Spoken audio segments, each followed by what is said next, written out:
Oh, that's not good, is it? Feedback. Sorry about that. Oh, so this is my hair at the moment. I've been wearing a helmet in health and safety areas when that's required. I've had a baseball cap when I'm DJing.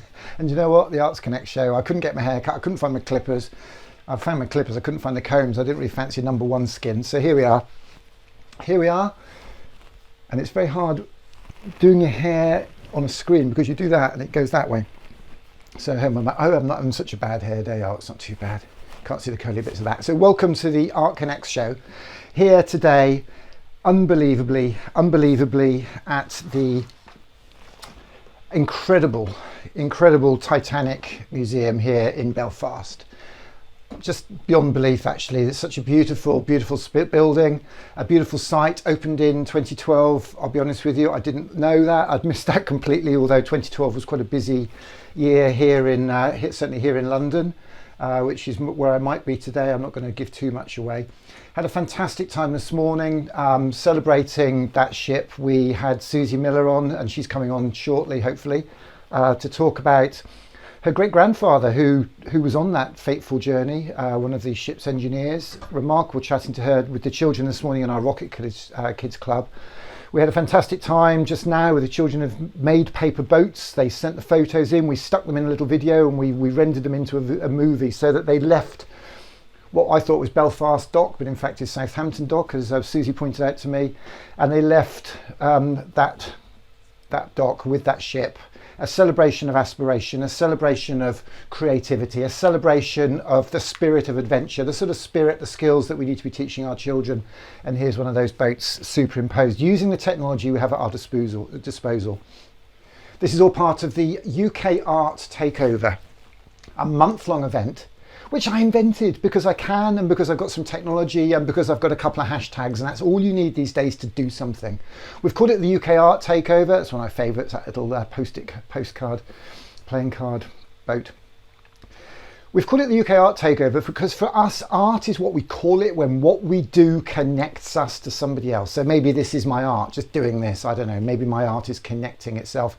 I'm just a dad, I've got two sons, and I was worried about them 8 years ago and started a social enterprise, a non-profit called STEAMco, with the parents and the community at my son's primary school in Paddington in London, to connect our kids with their art, to help them aim high, to help them dream and find their passion, to connect our kids with their art and to connect our communities with their schools. And we've been doing it for 9-10 years there in St Saviour's in Paddington.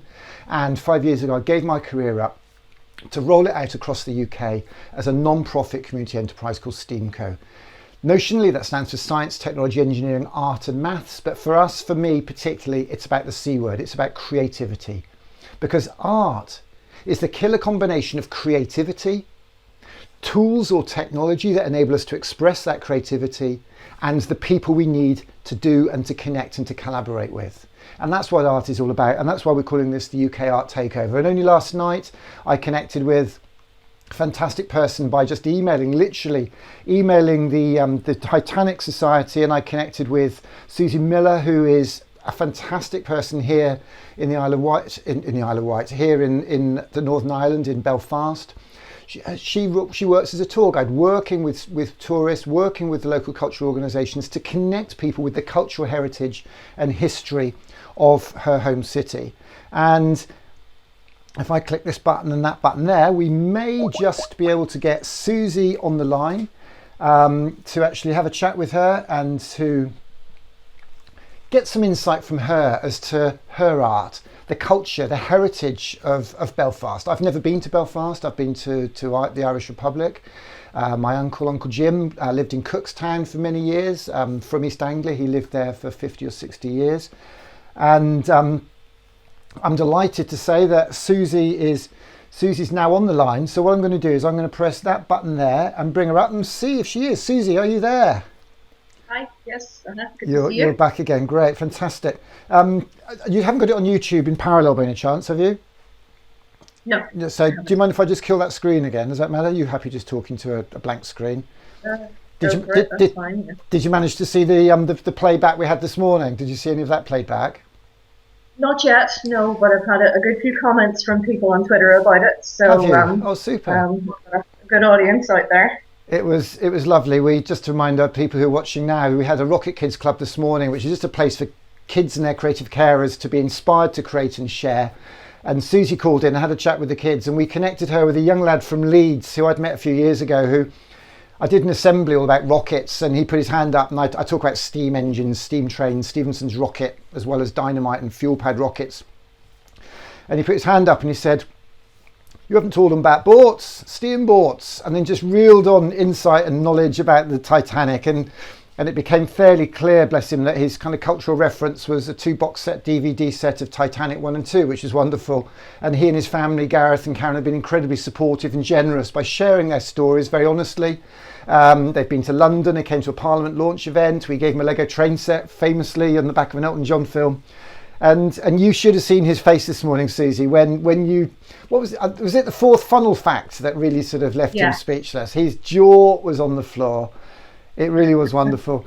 So we've got a very different audience now. I think we pitched it at a fairly sort of high key stage 2 early, key stage 3 earlier, which is actually most adults in my experience anyway. But just for people who are watching now, do you think you could just recap briefly on and I'm sure you're used to telling your story with freshness and originality as if it's the first time, but just tell everybody a little bit about your story and your connection to Titanic, would you?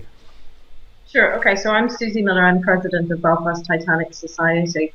And the reason that I have that role is that I have a family connection to Titanic. My great grandfather, whose name was Thomas Miller, he was the assistant deck engineer on board Titanic.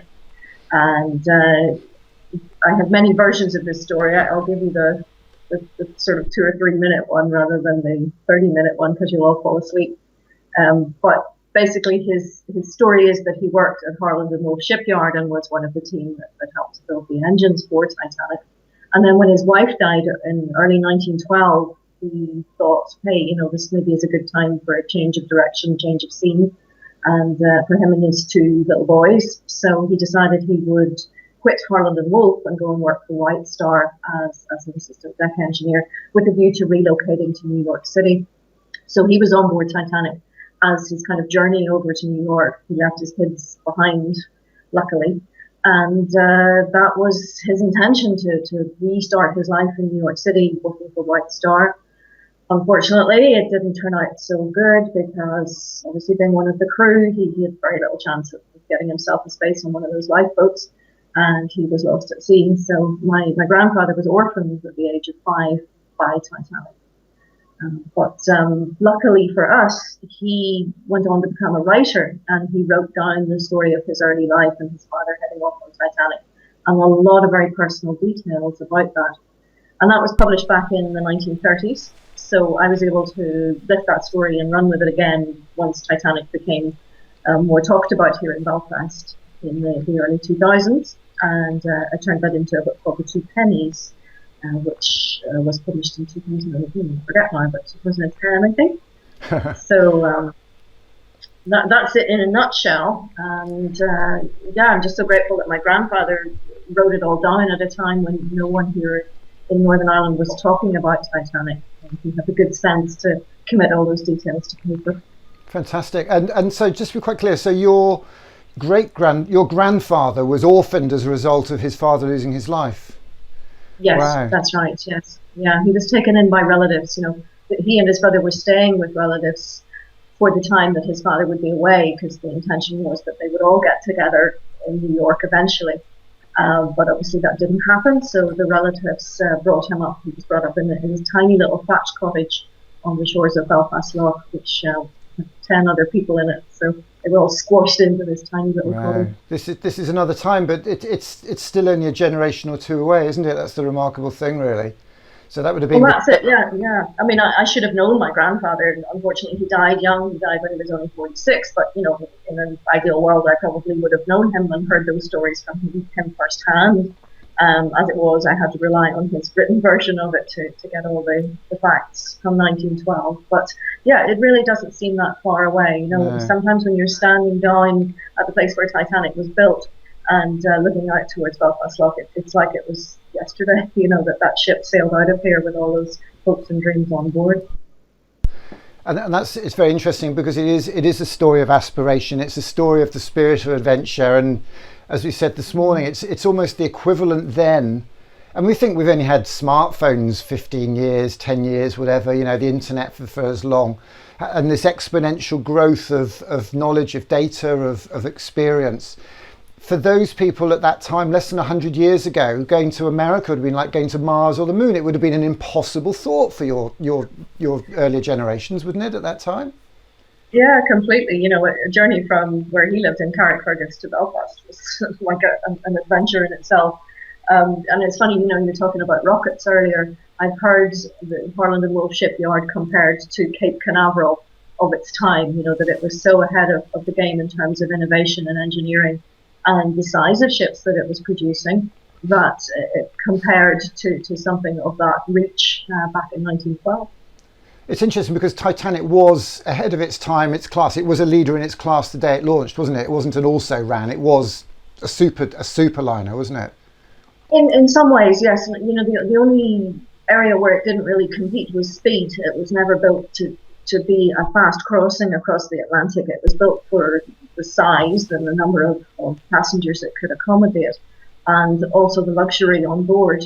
And certain key features that were new, like this double hull that was supposed to withstand any sort of hit of an iceberg, but of course that didn't quite work out as planned.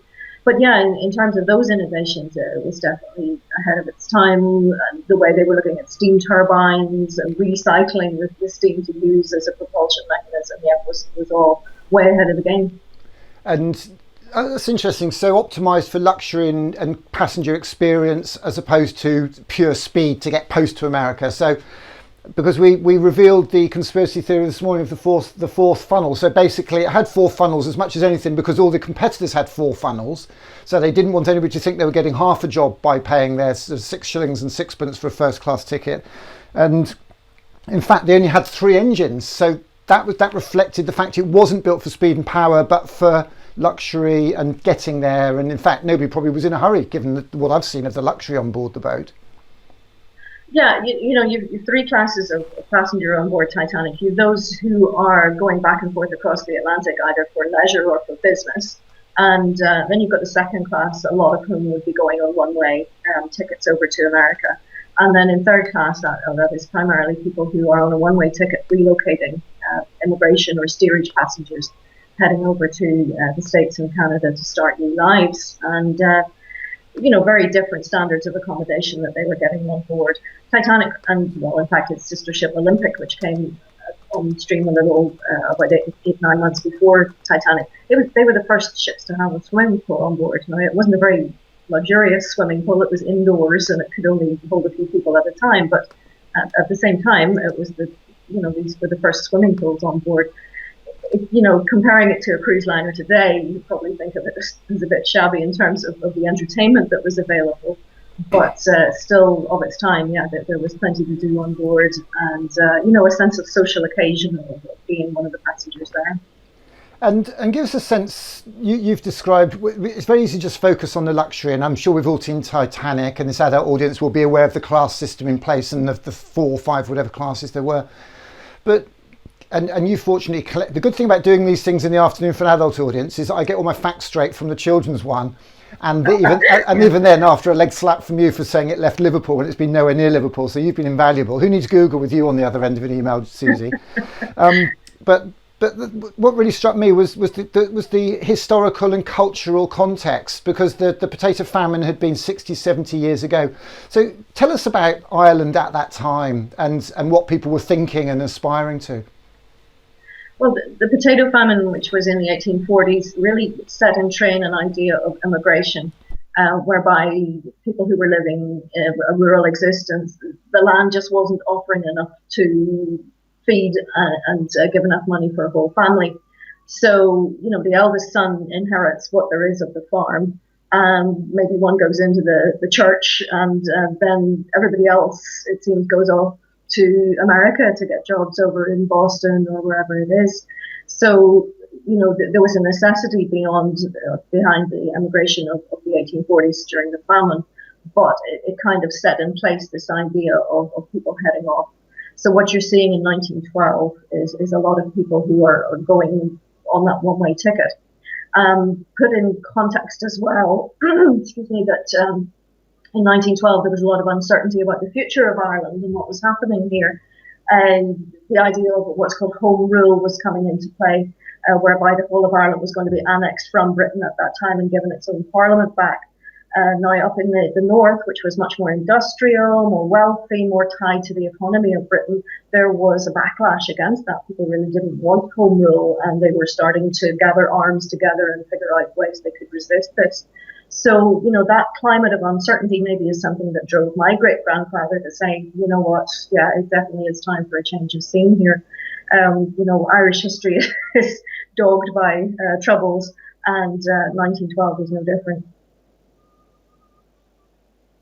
That's fascinating perspective there. And so really your great-grandfather literally, and excuse this, it sounds like a cheap joke and it's not supposed to be, but literally had a one-way ticket to America to find this new life, and if it had worked out was then going to come back to get the family and then go and start this new life.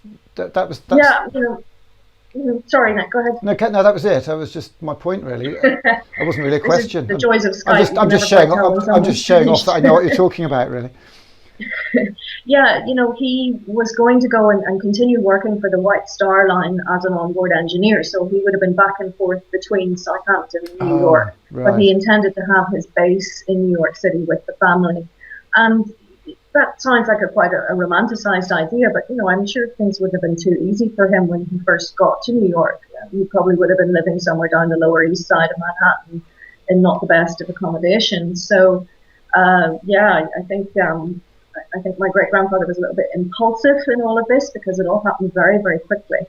And if he was going to be away at sea for a long time, I don't know who he expected was going to look after his two children. They would have been 11 and 5 by that stage. So did he intend to just get himself a replacement wife, or what was his thinking behind it? It's kind of a family trait, just to blunder into things and then figure out the detail later.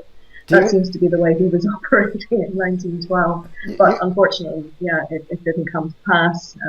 He didn't make it. And, you can tell me not to pry, but do you have quite a large family, and do you discuss your great-grandfather as a family and sort of ruminate what may have been or what the motivators were? No, I mean, we're kind of few in number here on the Miller side of things, but and it's interesting that we never really talked about this as a family until quite recently. The whole idea of talking about Titanic is pretty new to Belfast. I'm going to say within the last 20, 25 years or so. And, a couple of the drivers for people changing their minds about talking about Titanic would have been the discovery of the wreck back in '85. And then obviously the Hollywood movie that came out in the 90s. Up until then, people here were quite reluctant to talk about it. It was considered to be bad form, bad luck. Within even my own family, where we had lost someone, my father talked about it a little bit to us, so that we knew the story, to my sister and I. And then he was involved in the founding of Belfast Titanic Society back about 27 years ago, because he just felt that, we've got great stories to tell here in Belfast about the building of the ship, about some of the personalities involved, and the whole backstory of the ship. So that was really a groundswell of beginning to get our stories out there. Back then, no one was coming to Belfast as a tourist. You can imagine, things were very different then. But now that we have peace and a settled society and economy, it made sense back in 2012 to build the sort of tourist attractions that people are coming to visit now to hear Titanic's story. Fantastic. And as I say, I completely missed it. I mean, I've seen pictures, I think a number of pictures on the internet. The one behind me now it looks like an artist impression that the architects knocked up, but then I've seen pictures of the real thing. There's no different. I mean, they delivered the dream and the vision there. I'll tell you what I'm going to do, just for everybody who's watching now. I'm going to just play that 3D walkthrough from ground to bottom. And you did a great job of talking about a video you couldn't see earlier. Do you fancy doing that again for me? Because that really was quite super. Thanks. Yeah. So we're in the engine room at the moment. We're starting in the engine room. Radio. Yeah, it's like a cross section. I guess a vertical cross section of Titanic. So it's not quite a 3D, but nearly an immersive experience where you feel like you're in some sort of elevator, riding up from the bottom, from the engine rooms, right up through the various floors on Titanic and all the various classes until you end up at the very top of the ship. And yeah, it's played as part of the recreation of life on board Titanic as you go through the Titanic Belfast visitor attraction. So first of all, you've got all the scene setters of how the ship was built, and you get to go on this ride that takes you through the sort of sights and sounds and smells of the shipyard. But when you get to this particular point, then you've got music playing, and the sound of, first of all, of the engines clanging, and you can just imagine all the steam coming out of the engines and the boilers and the heat that there would have been. And then as you gradually go up to the more genteel areas of the ship, you have this sort of violin music playing. We're on a promenade deck at the moment, I think. Just coming to a promenade deck with the roped off area, yeah. Yes. So that's where you have had things like the Café Parisien, for example, where the first class passengers would have been using the dining rooms and the various places that they would have taken afternoon tea and that kind of thing. So yeah, it's just like going on a journey through the ship and seeing all the various aspects of it. It's very well recreated. You stand still on the floor and this all moves around you, so it can make people feel a little bit dizzy at times, but it's a very good way of taking you through the ship.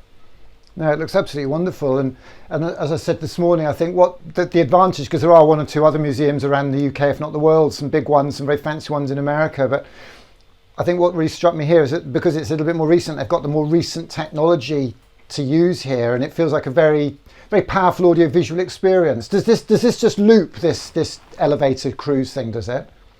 It does, yes. It'll reset after a couple of minutes, and then a new group of people will come in to experience it, and then you can move on to see the recreations of the cabins and what have you. And they have these sort of hologram type figures within the various cabins in that part of the building.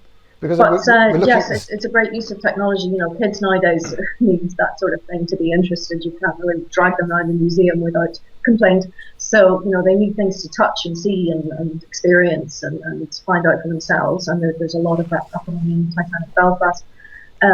But, if you're into the genuine and the authentic, it's the fact that Titanic Belfast is built at the very place where Titanic itself was built, along with her sister ships.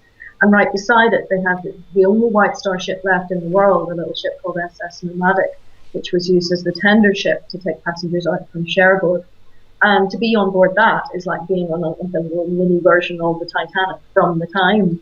So, if you're a Titanic fan at all, that's something you really want to do, is get on board that ship and you feel like you're on a miniature Titanic. So that's not a ship with just a bunch of seats in it. That's actually got the class system mimicked in there, and the various standards of accommodation, even as a pilot ship. Yeah, even though people would only have been on board that ship for about 40 minutes to take them from Cherbourg out to join the others, it's divided into first and second. That particular ship took first and second class passengers. So everything to the bow of the ship is first class, and at the stern end is the second class, divided by one engine and a tunnel. And even for that small journey, there was quite a difference. You could order champagne on first class, whereas in second class there was a water fountain. That's all you had to make do with. So it was a good way for people who were traveling on Titanic to get to know their fellow passengers and have a look at who was going to be with them for the next week's journey. It's interesting, isn't it? Because you wonder how much champagne people can drink sometimes. It's a bit like airplanes. Just because you're in a certain class, people feel that they have to be seen to be drinking bubbly wine, whatever. It's rather bizarre. And you actually made me think of something earlier, actually, because we talk about the aspiration and the impossibility of a journey to New York, or the current impossibility of a trip to Mars or the moon. Now they're becoming possible. And we had Homer Hickam on here last week, who's a rocket expert, who it's another story, but he's saying it's a very real possibility. Ironically, I think post-coronavirus, post-COVID, in terms of the recalibration of society and our aspirations, the fact we may not even have any airlines left the way it's going, we're almost resetting, aren't we? And you know what? I think a lot of us are going to realise after we've come through this, that maybe not being able to sort of travel every 5 minutes and go here, there and everywhere is such a bad thing. And funnily enough, you've probably you've seen that picture that we've been using with Titanic superimposed on a current cruise ship. Have you seen that picture? Is that Titanic 2 in that picture, or is it just another cruise liner out of Miami? Do you know?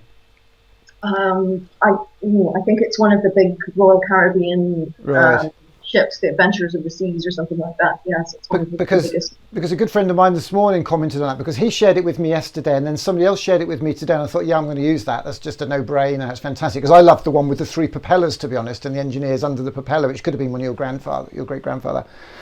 But for me, he said this just is a picture of greed, and how we've become greedier over a period, which I certainly couldn't argue with. But for me, I felt it was. I think the statement to me felt more of just the way we just abused the environment and the planet, with the materials used to make these things and the waste and the fuel and I've been on cruise ships for conferences, and you speak to the staff, and in one I went on, all the serving staff were Indian from one particular village apparently, and they've literally got a gangmaster who recruits them. They do 2 years on the ship. They don't leave the ship at all. They're almost economic prisoners to that ship. But then once they get their money, they almost get a bond and they go and buy a goat and a patch of land and live happily ever after. And is that really the way it works? I mean, it's like this micro economy, micro system, which, okay, they had a lucky break. So it's difficult for me to judge them and their lives and the way they've made their retirement. But it's a fascinating view of society, isn't it? And humankind. It is, when you think of the waste in terms of food on those ships as well, people going through buffets and taking vast heaps of food that they never eat. And yeah, it's a strange existence. I think people are going to be more introspective after this. I think they're going to look more closely at what's on their own doorstep. And rather than flying off to the far-flung corners of the world, they are going to look around the UK and see, what do we got here? Let's, maybe we go to the Scottish Highlands, maybe we go to the national parks like Snowdonia or over here to Northern Ireland and just see what's on our doorstep. It goes against my grain. I love to travel. Before this happened, I'm just back from New Zealand, so you do feel that you're just going to have to, as you say, reset and think, okay, our boundaries are much smaller for a while anyway, and maybe that's not such a bad thing. Fantastic. So you've written a book. You just described that book. Was it 3 pennies or something? You say your book's called? Sorry. Yeah, 2 pennies. 2 pennies. Beg your pardon. That's inflation, Susie. that's all right. Yes, inflation indeed. Based on what my grandfather wrote, I wanted to zone in on the story of what happened to him just before his father left on Titanic. And we shared this with the kids this morning, so I'll give you again. But my great-grandfather, just before he boarded Titanic in Belfast, he gave his 2 sons each 2 1912 pennies. And he said, these are just off the mint, they're just printed. And I want you to keep them safe until I get back again, until we meet each other again. I think he was kind of making a joke. He was saying, well, look, you've got 2 pennies to rub together. Everything is okay in this situation. And he was very clear that they should be kept until the family was reunited.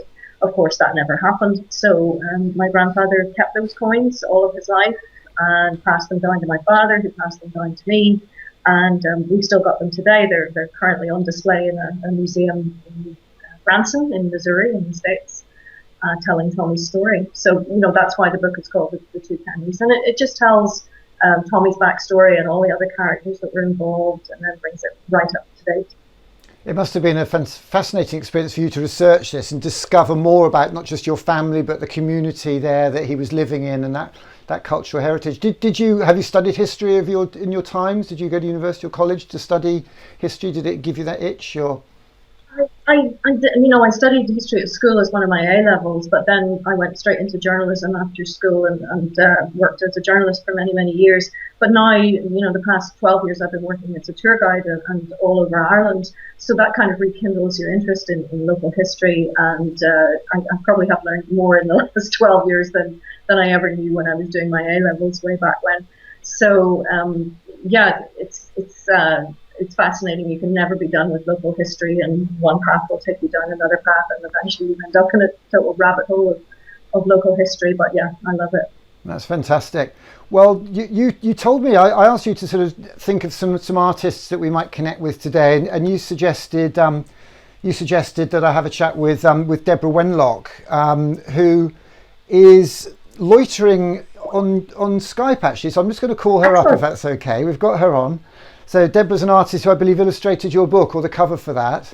She did, yes, very beautifully. She did a fantastic job. I took her down to the spot where my grandfather learned of what had happened to Titanic, and he was sailing a little paper boat at the time, which kind of ties in with what you've been doing today as well. And Deborah was able to recreate that with a little photograph of my grandfather, and yeah, I think she did a brilliant job. Well, she's got one of the most colourful backgrounds I've ever seen on a Skype video. You know, you go on to Zoom and Skype, man, you can pick all these rubbish graphics. Well, she doesn't need to do that because she's got the most beautiful gallery. I'm going to press this button here and go live to Deborah. Hello, Deborah. Can you hear us? Hello. This is always the moment. I have my copy of Susie's book here. Oh, we believe you did it. Don't worry. You don't need to bring proof. Now, I don't know. Have you got YouTube on by any chance, Deborah, at the moment, or are you just on Skype?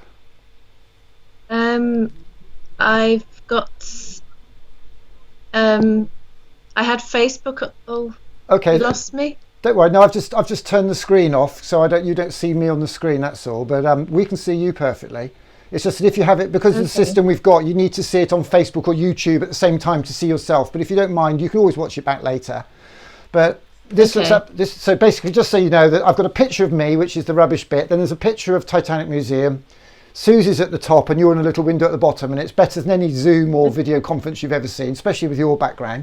So Deborah, tell us a little bit about you and your art, if you like, what you do. Well, I paint all sorts of things. At the moment, I've gone down a little rabbit hole into abstract painting and exploring colour and just playing with paint. I thought it'd be great at this time when we're sort of kind of paused for a bit, just to have some playtime to myself with my paint. But I paint.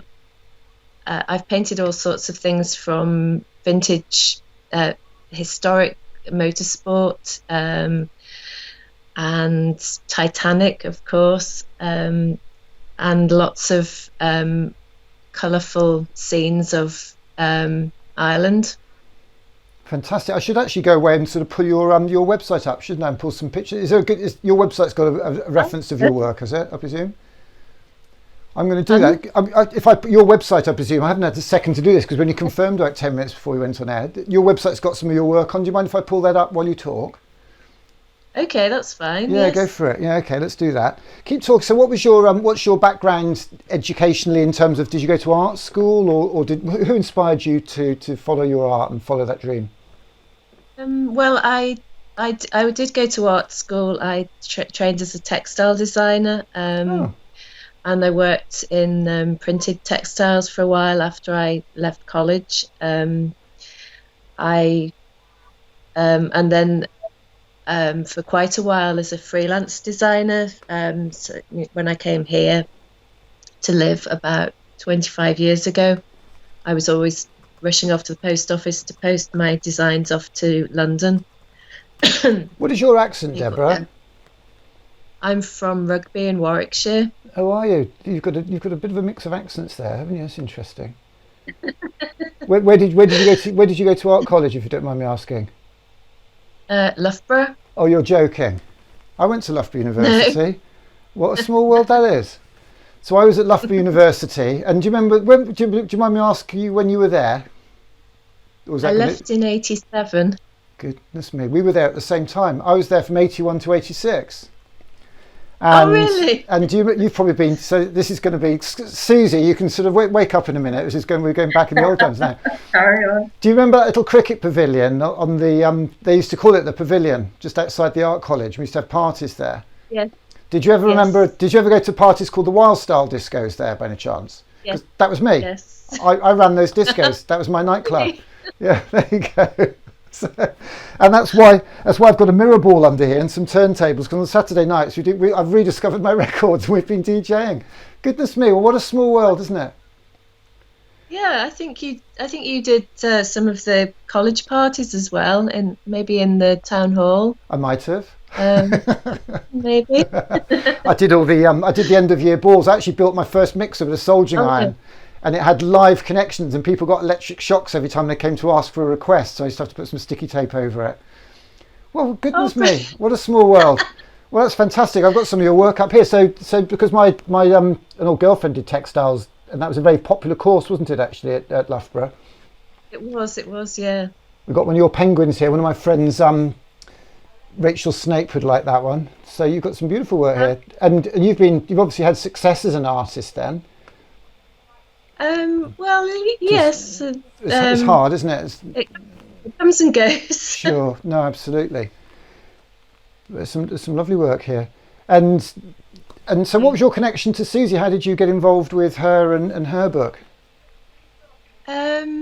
I think someone must have told Susie about me, and she gave me a ring, and we talked about the story and for the book, and that sort of was very inspiring.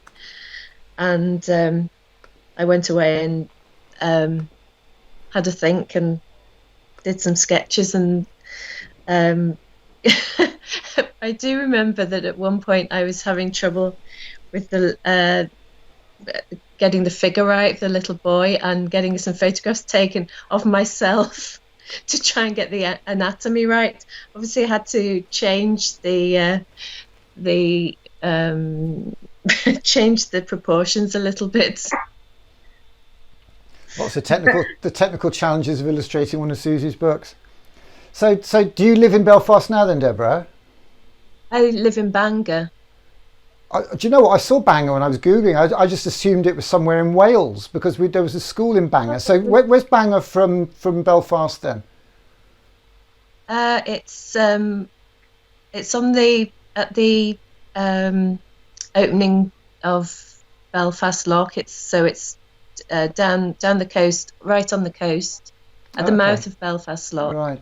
So Susie, how would you describe the kind of cultural vibe around the city, Susie, in terms of artists like Deborah and other artisans? Because you mentioned making earlier and the industrious nature of Belfast.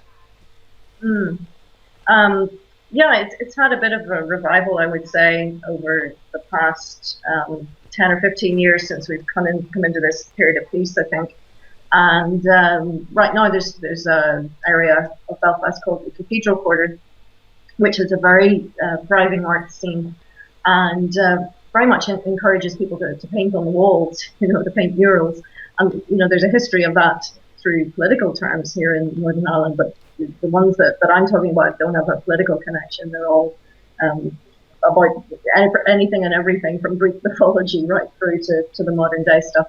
And I would say in terms of visual arts, there's a thriving culture here. What obviously we've always had here is a great musical scene, a traditional music tradition. And while maybe not all of the population of Northern Ireland feel a connection to traditional Irish music, I think more and more people are turning to it and seeing reinventions of it, and it's experiencing a big revival at the moment. Fantastic. Deborah, where do you sort of go for your inspiration? Do you go to galleries in Belfast or just go and look at the locks? I do sometimes, and I don't know. The inspiration is everywhere, really. Even just going out for a walk is probably the most inspiring. Seeing the world around me. I think as an artist, you notice things more, and I'm always looking for those moments that kind of take your breath away. That's the kind of thing that's inspiring to me, is when you sort of realise what a wonderful world we're living in. So you really are you're a wind-up box of inspiration, because you keep coming out with these lovely lines, like playing with paint, and it's wonderful. And I think one of the things that I started this journey, 8 or 9 years ago, but we did an event 5 years ago at the Royal Institution, and a professor called Guy Claxton stood up, and he wrote a book called What's the Point of School, which together with a TED Talk and a trip to a festival inspired my whole journey. The TED Talk was by Ken Robinson. Yeah, so the TED Talk was by Ken Robinson, Sir Ken Robinson, on how schools can teach creativity out of children. I don't know if you've seen that one. So that's had 300 million views. Yeah, it's amazing. And I was delighted because he's endorsed our work and endorsed me for a TED Fellowship on the back of what we've done, which has been wonderful. He's an amazingly generous and inspiring man. The other thing was going to a festival and thinking, how do we bring this festival experience into our school? But Professor Guy Claxton at the Royal Institution stood up and said, and it was a parents' event. So the audience was parents, it wasn't teachers and CPD. And he said, allow your children to be bored, because boredom is the engine of imagination. And I don't know if you see the Observer, but the Sunday Observer had a supplement, the cover, and a 10-page feature all about boredom, which I haven't had time to read. But And I think it's in these moments we're so used to having our brain fed with TV and video on the internet and Instagram this and social media that. And artists such as yourselves who truly are in touch with those things, who need that for their inspiration to do your work. You know, you can't just turn it on and off like a tap. You need to get that inspiration. You are grounded in that place in the first place. And what I'm looking for at the moment are signs that the broader population is realizing this now and coming back to those more basic instincts and needs, really. Are you seeing examples of that, Deborah, at all? No, just the way things are coming across on social media, and people getting involved with things that they haven't done for a long time. You know, I've friends who I went to art college with and who've said who have gone on to do completely different careers, and then just recently been mentioning that they would like to get back to doing some painting. So it's, yeah, I think there's sort of all of a sudden there's a pause and people are looking around and thinking that maybe there's something more to life. I'm inclined possibly. to agree. I mean, I understand. Definitely the boredom thing is, there are occasions when I have, maybe been sitting in a car as a passenger and I've been reaching for a notebook. I have to draw something because I'll write some notes about things I want to do because I've suddenly got bored, and all of a sudden you have that creativity sort of leaps back into action. No, that's lovely. And the mission that we're on with STEAMco is a concern around creativity in our schools. Aspects of that are down to, I'm going to say this, aspects of that are down to government policy because of a narrowing of the curriculum through government strategies, whatever, which initially were driven by the OECD PISA league tables around create literacy and numeracy. That was the focus, to get up those league tables at the expense of art and creativity. But how lucky are we that we had this education to be able to go back to? How many children, 9 out of 10 schools in England, head teachers report they have cut the arts and creative education through budget and government priorities. And now we're realising that having been taught that as part of our grounding, our foundational education, that is an invaluable building block that we can refer back to at times like this to make some money. And I'm sure you've made some money, probably not a lot as an artist. Elton John's made £330 million from his piano that he was given as a present by his mother. Certainly, it strikes me, you talk about friends who are artists, you can make friends and connect with people and connect communities. And it's a very powerful dynamic. And even clapping and standing on doorsteps on a Thursday, people have now started banging bin lids together and clapping and playing musical instruments. And I know that, Susie, are you with this and seeing this there in communities that people might be sort of reconnecting with their creativity? Yeah, I think so. I think it does take you to have that headspace, which is given by our current existence, for the ideas to start to filter through and for you to have time to develop them. You see it everywhere, even if it's something as simple as someone chalking a rainbow on the pavement. Right through to the little knitting, yarn bombing things that we're seeing on the trees and stuff like that. I think it's definitely giving people an outlet. But what you were saying, about numeracy and literacy, the thing is that when you're teaching those, you can still be creative with it. It doesn't have to be a learning off your tables by rote or copying out vast tracts of prose. You can introduce so much creativity into the way that those things are taught. I find it fascinating the way that Titanic is taught in schools here, because it can take in so much of the curriculum. You can take Titanic as a subject and turn it into a science project or a literacy project or an IT project or any number of things. And in that way, you can inspire kids' imaginations to pick it up and run with it themselves. So, it might not be creativity in terms of a straight art project, but it's still encouraging their minds to run wild and have that imaginative core at the center of it. Absolutely. I must admit, when I refer to creativity, I tend to talk about the teaching of creativity, such as creative subjects, whether it's the arts, music, dance, drama, whatever, and teaching creatively. So from a pedagogical perspective, the way you structure and present, and what you've just described is academically, I don't know if you know, it's known as project-based learning. You know, you won't be surprised to know that because it does what it says on the tin.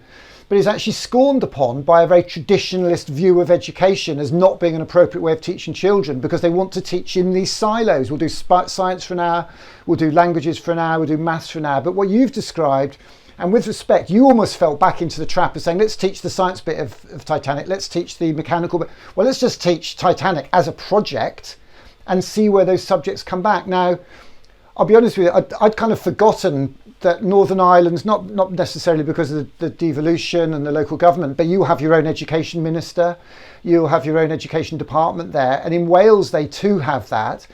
I don't know if you know, but Wales recently launched a new curriculum which has creativity at its foundation and the 21st century skills, the empathy, the society stuff. And we did a podcast, and I recommend this to you. We did an Art Connects podcast with the Welsh Education Minister last year.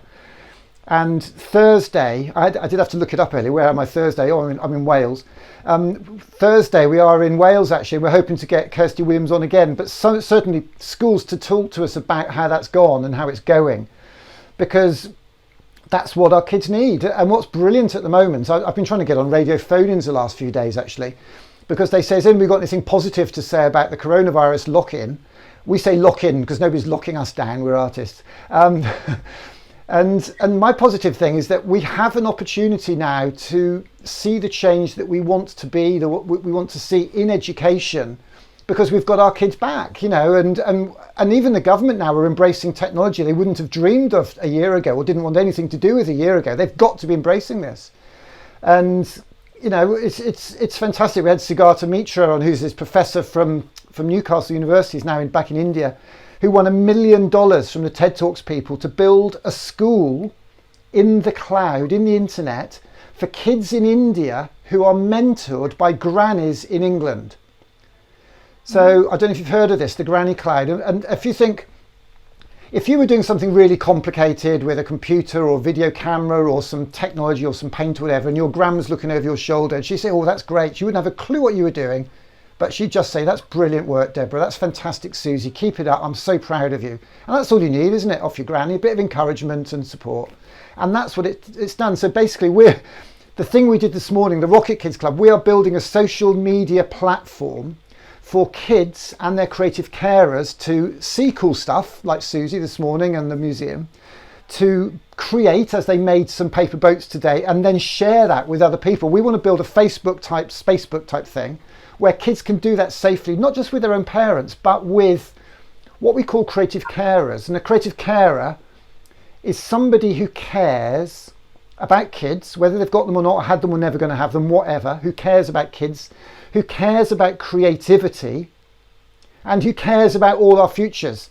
And All Our Futures was a report that Sir Ken Robinson wrote about 20 years ago for a government a few years ago about creativity at the heart of education. And what I'd love to do is, when we get that up, is to get you both into that system, maybe just do a little talk to the kids and just see where it goes and set some activities. And you might find this morning, Susie, you spoke to a young lad on an estate in one of the most challenged parts of the north of England. That lad's got very little in his life. You should have seen his face this morning. It really brings me close to the edge when I see these kids connecting with people like you. And we have the technology. And what we're seeing now is that we can connect like minds. And I'd love to bottle you up, Deborah, because the little lines you've come out with today, and I know you're not contrived, it's just coming from your heart, and this is wonderful. Have you had kids yourselves, just out of interest? And you don't have to answer the question if it's inappropriate. But No, I don't. Well, you're the most wasted great Auntie Deborah I've ever come across, so I'm nabbing you, I'll tell you. So you're going to be a rocket mum, I'm afraid, on our rocket mum cloud. And Susie, have you got any sort of nephews or kids in your life, or? I'm also child-free. Yeah, I have a nephew, but he's now in his 20s. And, you know, I have to say, when it was first suggested to me that I might want to go into schools and talk about Titanic, I was horrified at the prospect, because I just thought that I couldn't relate to kids. But, you know, you give it a go. And it's actually one of the easiest things to do because they have such inquiring minds, and the questions that they come out with are just so amazing that it makes you think about things in such a different way. The best question I ever had from Key Stage 2 was why was everything in black and white in 1912? Isn't that a brilliant question? You know, because he couldn't understand why all the photographs were in black and white. So that just makes me chuckle all these years later, you know, thinking about how they view it. And, you know, you're trying to put it in some sort of historical context, and they're asking me, well, were you on the Titanic? You know, Well, I am. It's funny. So I actually really, really enjoy it now. It's going into schools and talking about Titanic to them, and just, you know, seeing where their imaginations go with it. I'm glad you put that on the end, actually, because you say it was one of the most easiest things. I personally find it one of the most enjoyable and rewarding things, because you know you can go into it for a day and you can change your life. You know, that memory, something you say or do will stay with 1 or 3 or 10 or whatever of those kids for the rest of their lives. And interestingly enough, it's not about social class either. I've worked in independent schools. I've worked in some of the most challenged state schools. And one little lad came up to me in a very, very posh independent school in Norwich, and he said to me, "This is the best day of my life." Oh. And he meant it. He was in a £20,000 a year private school, and I just rocked up, some crazy dad who got a few rockets off Amazon and read half a book, you know. But it's not rocket science. It really isn't. And I was at an Eden project at the end of last year. I was offered a place at a community activist camp, which sounds quite radical. And it was 200 or 300 people who are mad, basically, MAD, making a difference one way or another. And it was brilliant. There was a lady there who's got an old church in the Welsh Valleys full of furniture. There was people from all over the country. And there's a guy there from Northern Ireland who I'm hoping going to just grab on Facebook later on. And it's these connections that we need to build, you know, people who want to make a difference. And he doesn't think he's done anything special. Well, compared to everybody else, he has, you know, because he's done something. And I think that's really what this is about. Wow, well, the first thing I'm going to do once this lockdown is finished is actually go and do this tour in my car for real and bring my trailer. If I were to come over to Northern Ireland, would you be up for a cup of tea and maybe sort of getting into some schools and doing some stuff? Would you be up for that? Sure, absolutely, yeah. Let's do it. What I'd like to do is come over maybe for 2 or 3 days and maybe do an evening, maybe do some evening talks and get some people in to sort of talk about their experiences like we've done today. Hopefully, this is the first pop-up we've done as part of this Get Creative at Home thing. First pop-up, but if they all goes half as well as this, blimey, it's just going to be wonderful. These connections, I couldn't have dreamt of this happening if I hadn't built this studio here and blagged my way into your address book last night, Susie. So thank you both so much. Is there anything else either of you'd like to add, or any other questions while you've got a complete nutcase on the screen here? Any questions you want to ask me? But you're all good. Keep up the good work. You know, obviously for people like you with loads of energy and enthusiasm, these times are providing a way of getting into people's minds and screens and whatever, which mightn't have come about otherwise. So it's great to see something positive coming out of all of this. Well, bless you. Thank you very much. That's been super. Lovely to reconnect with you, Deborah. It's rather bizarre to think that I've been on DJing at a party you've been at. You've paid me 50 pence to come to a disco in the pavilion at Loughborough Art College. Lovely to connect with you both, and we'll be in touch. I know where you live. Thank you so much. Bye-bye. Bye for now. Bye-bye. Bye. Wow, well, how cool is that? Goodness me, absolutely fantastic. It's hard to believe these kind of connections and how it all comes together like this. Just wonderful. I'm actually just going to cold call somebody now. Actually, I'm going to pull him up. So this is a chap in. Where are we? Let's see if I can get him on the video. This is going to be interesting. So I'm going to Facebook somebody on FaceTime somebody on my phone here. I've got a little video cable here I can plug in. Oh, where are we?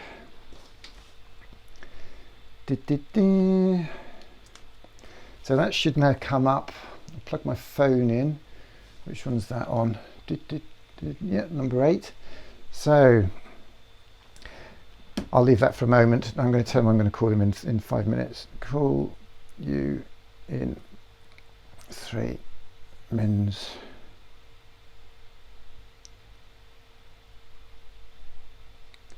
Okay, so let's just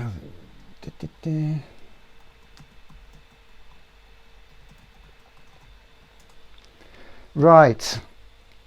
So just before Christmas, it was the National Lottery's 25th anniversary, and they celebrated it by throwing a party of all parties in the biomes there at Eden Project in Cornwall. Cornwall's a very special place for me. I spent a lot of time down there. I go there quite regularly. We've worked with school communities down there. And as you just found out, I'm a bit of a disco dad, a bit of a DJ in my day. So to literally go to this place was wonderful. And 200 or 300 of us went down there and literally had the place to ourselves. It was something else. We had a party on the Saturday night in one of the domes. It was really quite incredible. And this is the bunch of people that were down there. As I said, a bunch of people who the Eden Project described as, just kill that, as MAD. Well, they didn't describe. One of the delegates on the weekend described themselves as making a difference. Let's kill that audio. How do we kill the audio? Let's have a look. There we go. Kill the audio, and that can just play. And these are all the people that were there for that weekend in early November, a community camp, a camp of people who are trying to change the world, if you like, trying to do projects within their communities. I was there because I'd done some street parties. And here are some of the people. We made things, we talked, we ran workshops, fundraising workshops, activism workshops, big lunch workshops. Chap there in the high-vis long sleeve jacket, they're from South Wales. We'll try and get them on Thursday. Just lovely, lovely couple who provide a furniture service for, in fact, there's Marcus just on the left there, just going through. That chap there runs a project to connect kids in secondary school through football, passion for football. Need to reconnect with him. There's Marcus again, who we're going to try and get on. So that's Marcus, who's in Northern Ireland, with a young guy who is very much into his tech. Absolutely wonderful, wonderful weekend. And it created all sorts of connections, and it really was really very, very special. And I'm going to see if I can get Marcus on the phone here now, actually, because he's one of those people that are making a difference.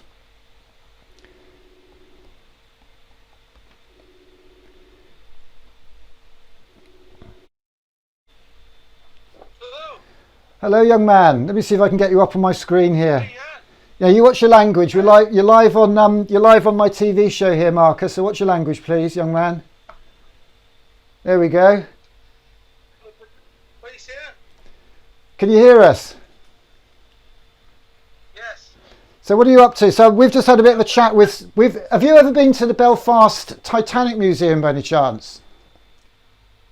Yes, I've been there, but I haven't. I didn't get in that day. It was full up. I couldn't get in. I was there on a day trip yet. Can you do me a favour and flip your screen widthways? That's better. That's absolutely brilliant. So basically, that's fantastic. I'm just going to press some buttons here. Hang on a second. So you are live on the internet, on YouTube, Facebook, Twitter, and whatever the other one is. What's the other one? YouTube, Facebook, Twitter, and everything. Yeah. So absolutely great to. Hang on a second. What's going on here? That should be going into that one. Why isn't it going into that one? Hang on a second. That's the one. Right. So there's too many buttons for me to press. So we've just had a lovely time chatting to the lady who runs that. It's a super place there, isn't it? Yes, it's a great bit of heritage, but a lot of people was telling me it was dear to get in, stuff like that, but it's still good. Quite dear. Well, you get what you pay. You get what you pay for, Marcus. You get what you pay for. True enough. I'm just. I know you do, yeah. So whereabouts are you from? Where are you from, Belfast? Well, it could be further away. I am on the border between Tyrone and Donegal. And that means nothing to me. How far from Belfast? That's about 90 miles, 85 miles or something like that. Okay. And tell us what you do, because we met at that Eden Project weekend, didn't you? What did you do to blag a place on that? I never did get to the bottom of it.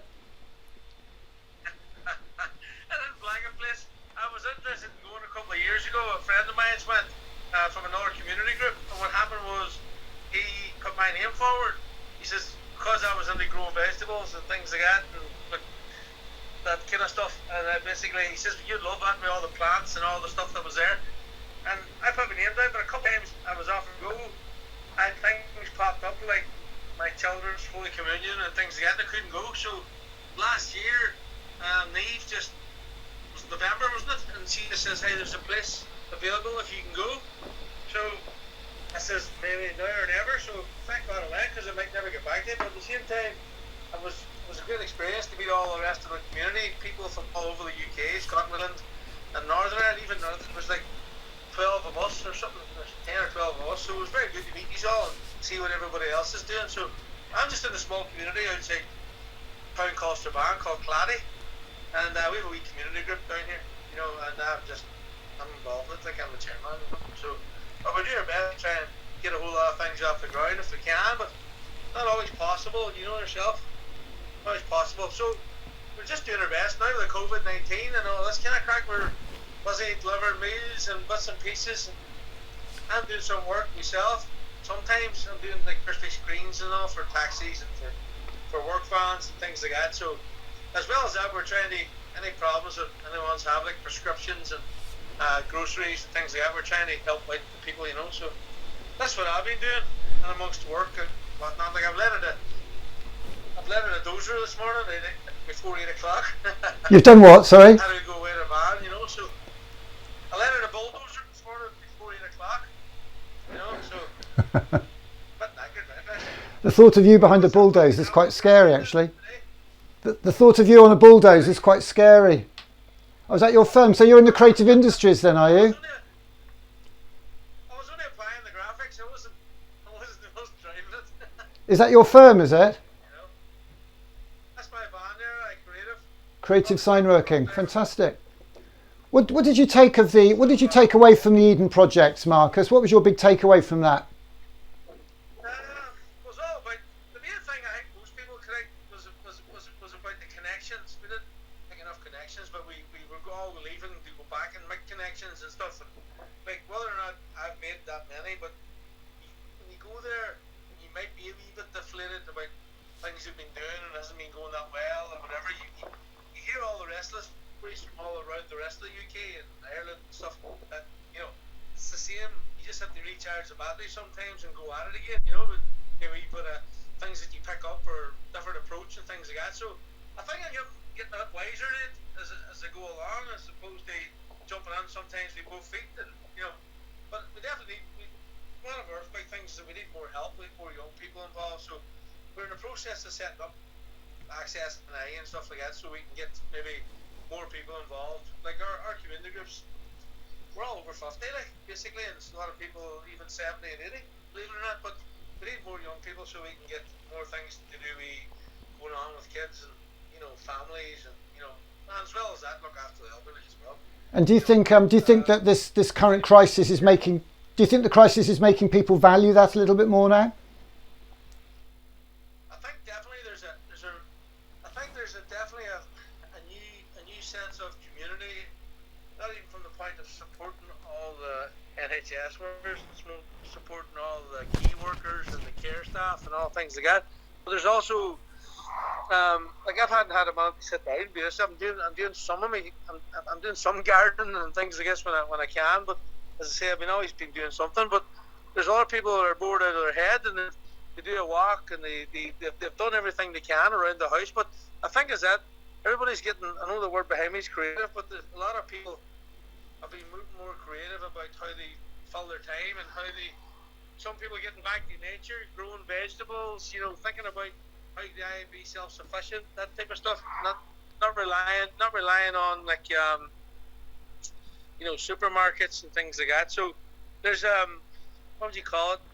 There's a resurgence, I think, and it might now be a different way, maybe different thinking, I think, in the way forward after all this is calmed down, because I know the social distancing and all that is kind of playing on people.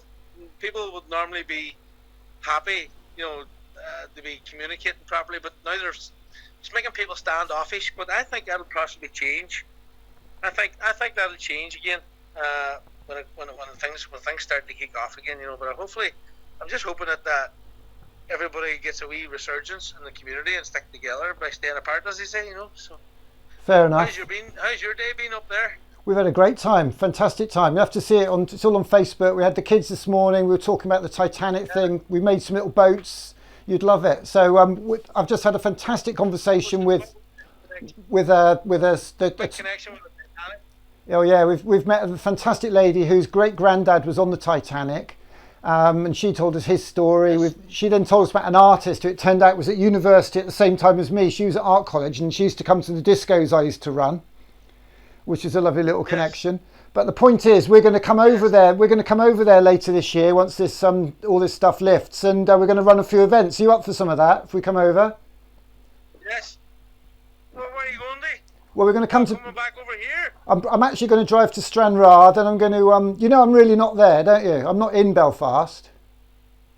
No, but you were letting on. You were. I'm letting on. I am. We've got the technology, mate. I'm in London. I'm in Paddington. There's me telling the moment that man drove the whole way to Stranraer. So there's.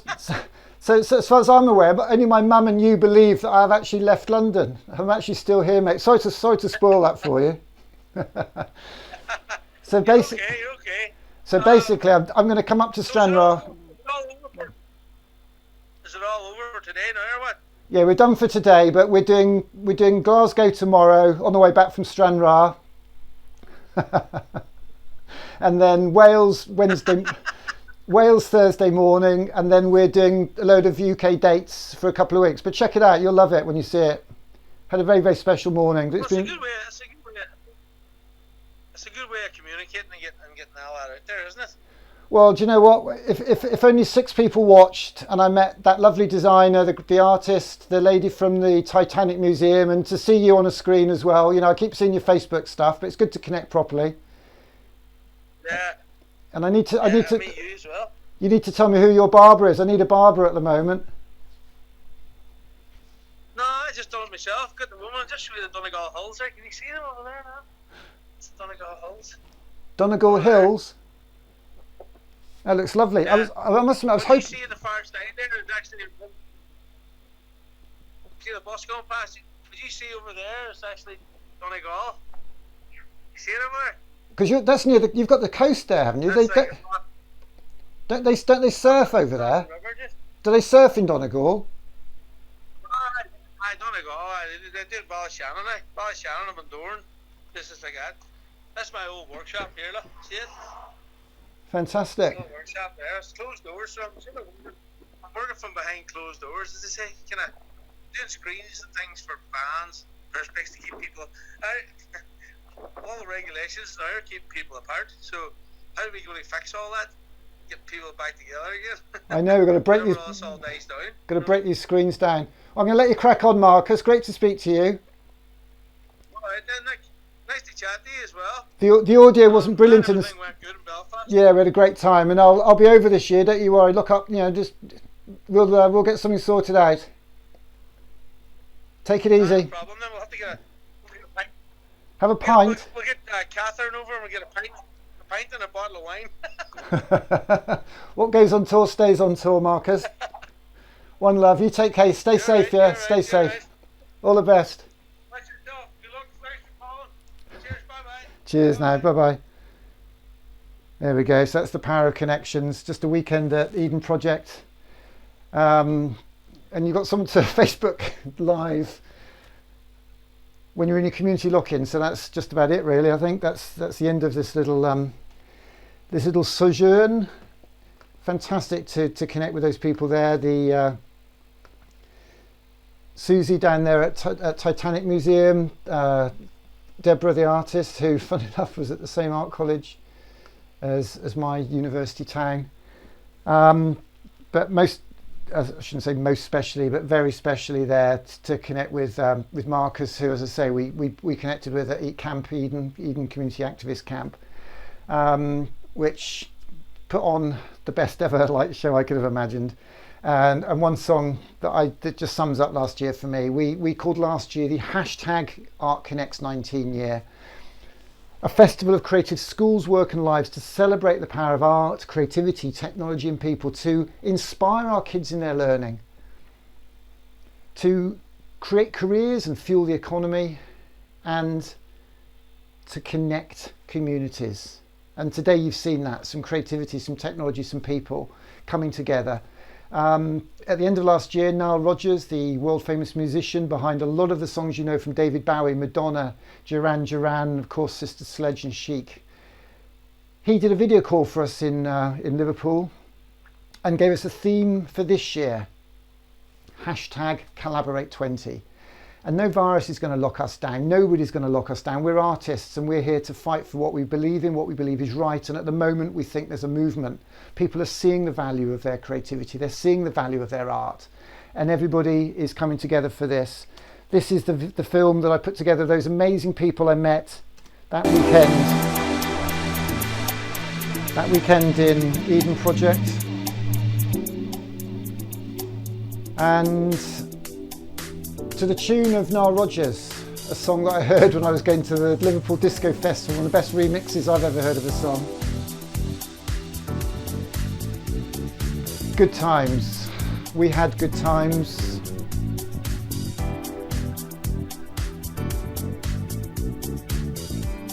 Amazing people making a difference.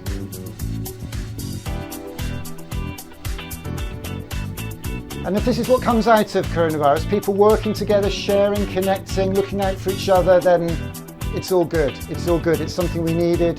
There are tragic consequences. My mother's very ill. My father's doing his best to look after. My brother's ill. There's a lot of personal issue here. But we need to look up. We need to look forward, not back, and not look at the negativity, but dwell and look at what we've got. Because what we've got is absolutely everything. I'm just a crazy guy, I'm just a dad. There's a book under here somewhere that describes me perfectly. Here it is. I talked about it the other day at the top of Big Ben. My dad's a birdman. In a rainy town in the north of England, there are strange goings on. Dad is building a pair of wings, eating flies and feathering his nest. Auntie Doreen is getting cross and making dumplings. Mr. Poop is parading the streets, shouting louder and louder. And even Mr. Mintz, the head teacher, is getting in a flap.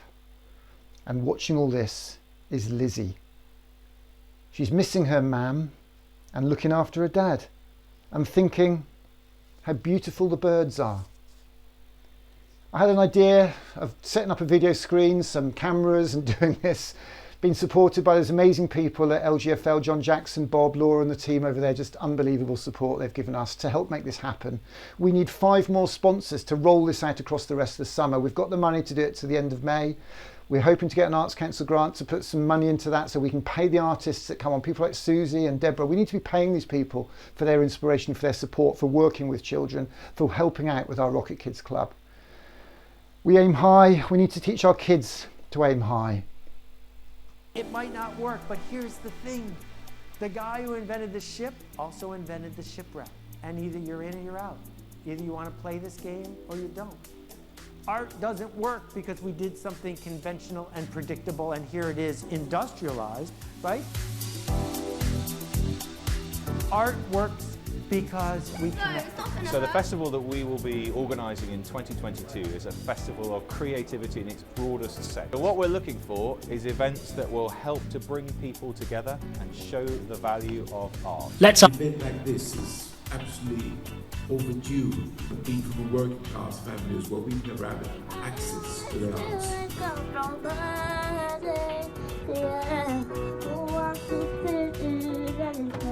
I think this is amazing, and we should encourage Nick to do more of this so that we can connect friends through art. Is actually amazing. Well, a lot of schools have taken music out of their curriculum, and I find that really important. This book is going to change lives. There are 7 stories. Keep doing what you're doing. I love your passion.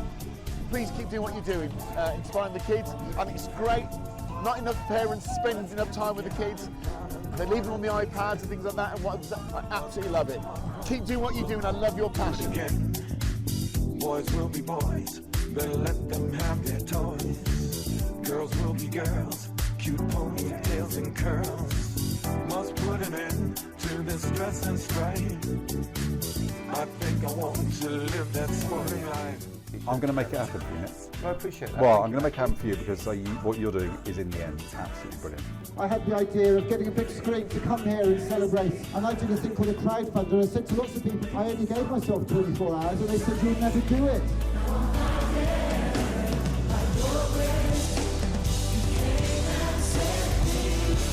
One time for the Lord. Art and creativity is absolutely everything, you know, to secure the jobs for the future. Niall, what does collaboration mean to you? For me, collaboration is everything. So my whole life is a collaboration. Let's ask, what if? Let's start a creativity revolution.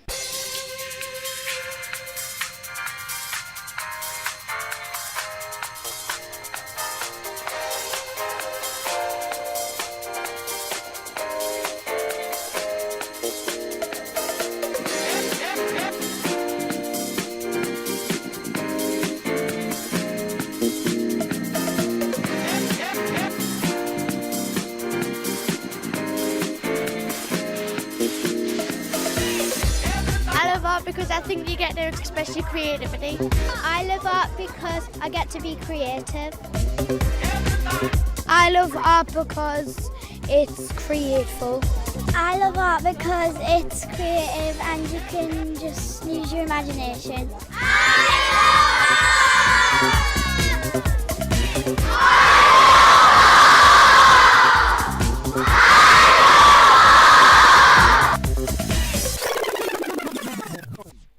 One day, one of those children from Sunderland will have an idea that will change the world.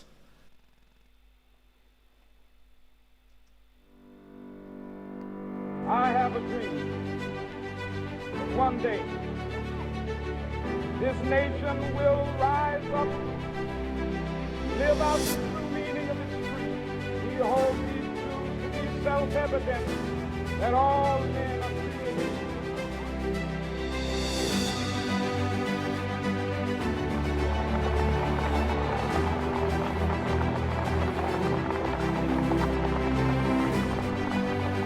I have a dream.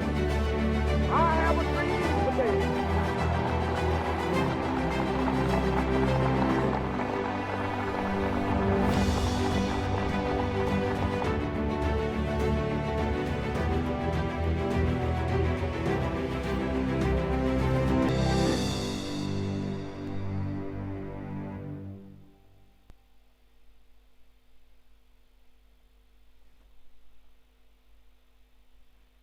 Whoa, this is pretty scary up here.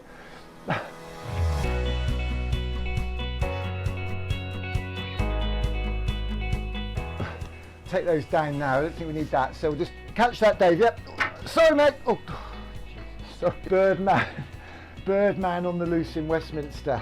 I want to talk to you about books, just really quickly. I mean, this is a book that I'm particularly fond of at the moment. David Almond, My Dad's a Birdman. We're going to be announcing a massive book thing in the next few minutes, so stay with me. I love this book. This is a book about a dad after my heart. Dad is building a pair of wings, eating flies and feathering his nest. Auntie Doreen is getting cross and making dumplings. Mr. Poop is parading the streets, shouting louder and louder. And even Mr. Mint, the head teacher, is getting in a flap. And watching it all is Lizzie, missing her mum. No, not even missing her mum, missing her mam, and looking after Dad and thinking how beautiful the birds are. What's behind it all? It's the Great Human Bird Competition, of course. And that book is such an inspiration for me. It's a book about a dad who's a bit crazy, acts a bit crazy, to inspire his kids, to inspire other kids. He wants to fly over the River Tyne. He's covered himself in feathers. Very Icarus-y. So what's it all about? Well, we've got a book thing going on. I mean, I've got my favourite t-shirt on here. But this was inspired by this book, the Seth Godin book, The Icarus Deception. And I know a few of you out there are fans of this, people like David Waring up there in Chester. And there's a lovely little piece in this, The Icarus Deception. It's about Icarus, as you know, the Greek myth, the boy who was told not to fly too close to the sun because his wings might melt. The boy who was told not to flow too close to the water because he might get wet and drown. He was given rules and to fly within those. We've got to help our kids fly high. We've got to help them aim high. We've got to help them find their passion. We call it their art. And in this book, Seth Godin talks about art is frightening. Art isn't pretty. Art isn't painting. Art isn't something you hang on the wall. Art is what you do when we're truly alive. If you've already decided that you're not an artist, it's worth considering why you made that decision and what it might take to unmake it.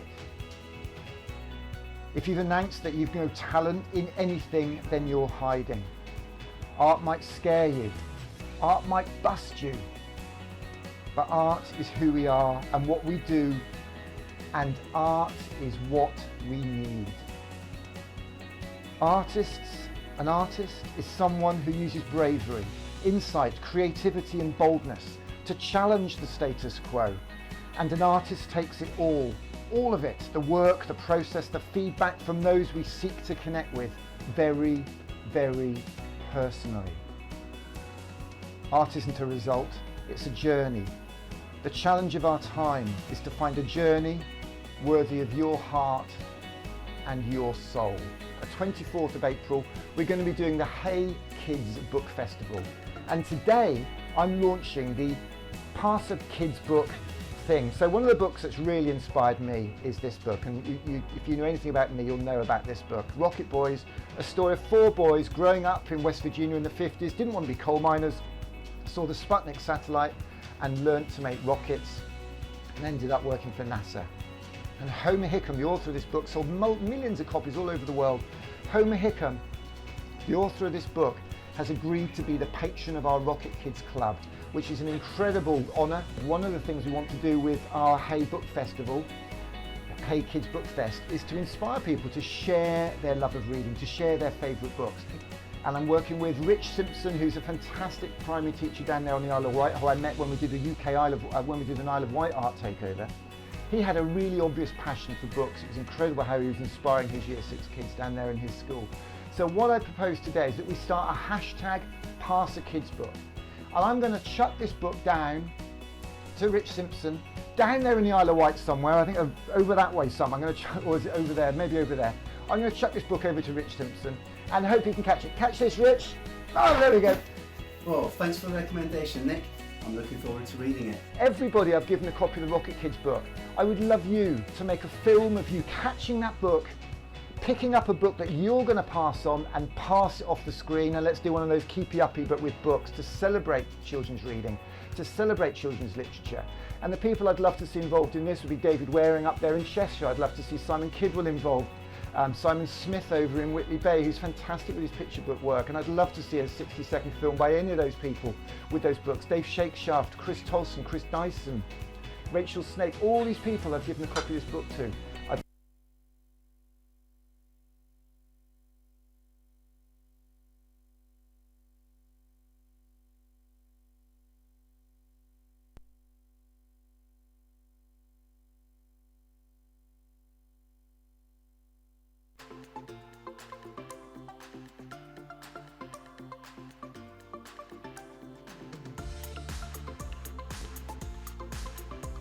I don't care if the robots do the dirty, the dangerous, the boring jobs.